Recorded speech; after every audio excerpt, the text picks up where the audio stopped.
তুরস্কের ইস্তাম্বুলে অবস্থিত নিজেদের ঐতিহাসিক কনসুলেটটি স্থায়ীভাবে বন্ধ করে দেওয়ার বিষয়টি গুরুত্বের সাথে বিবেচনা করছে ইসরায়েল। ফরাসি বার্তা সংস্থা এএফপির বরাত দিয়ে টাইমস অফ ইসরায়েল এই তথ্য নিশ্চিত করেছে। তবে এই বিষয়ে চূড়ান্ত কোনো সিদ্ধান্ত এখনও নেওয়া হয়নি। কনসুলেটটি পুরোপুরি বন্ধ করার বিষয়ে প্রতিবেদনে বলা হয়, বিষয়টি নিয়ে বর্তমানে আলোচনা চলছে, তবে চূড়ান্ত কোনো সিদ্ধান্ত এখনও নেওয়া হয়নি।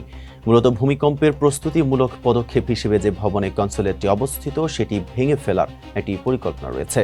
তাছাড়া নিজস্ব মালিকানাধীন এই খালি ভবনটি রক্ষণাবেক্ষণ করতে বিপুল পরিমাণ অর্থ ব্যয় হচ্ছে, যা নিয়ে ইসরায়েলি প্রশাসনের ভেতরেই অনেকে প্রশ্ন তুলেছেন। এর আগে গত 7 এপ্রিল এই কনসুলেট ভবনের কাছে একটি ভয়াবহ বন্দুক হামলার ঘটনা ঘটে। স্ট্রবেরি সুপার ডটেড ও ক্লাসিক ভ্যারিয়েন্ট সেন্সেশন জাগুক শিহরণ। হামলার পর পুলিশ কর্মকর্তারা ঘটনাস্থল ঘিরে ফেলেন।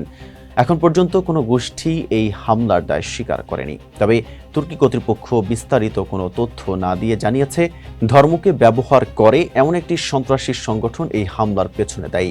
ইস্তাম্বুলের এই কনসুলেটটি বন্ধ হয়ে গেলেও তুরস্কের রাজধানী আঙ্কারায় অবস্থিত ইসরায়েলি দূতাবাসটি আনুষ্ঠানিকভাবে চালু থাকবে। তবে তুরস্কের সাথে কূটনৈতিক সম্পর্কের টানাপোড়েনের কারণে সেখানেও কোনো ইসরায়েলি কূটনীতিক সশরীরে উপস্থিত নেই।